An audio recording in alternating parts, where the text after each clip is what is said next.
Plant pathogenic nematodes typically infect plant roots, and the most common nematode disease you're going to encounter is root knot nematode. There's a white arrow in the photo pointing to the swollen area in the root that's called a gall or a knot, and this growth is induced by nematodes colonizing the root tissue. In particular, it's the females that are the problem. They tunnel into the root, they set up a feeding site, and as they feed, they secrete saliva into the wound. And this saliva stimulates the surrounding plant cells to grow very large. They grow very quickly, and they divide like crazy, and that's what induces the gall or knot in the root system.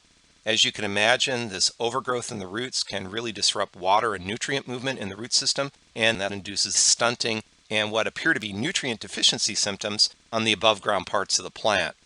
The best way to deal with this sort of nematode, if you find it, particularly if you're dealing with this disease on something like tomato, and this is an example of the tomato root system in this slide, is you try to buy a variety of tomato that has resistance to this nematode.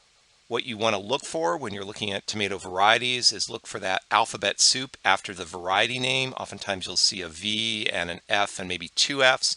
If you ever see an N, that stands for nematode, and typically those varieties have been bred for resistance to this particular pathogen.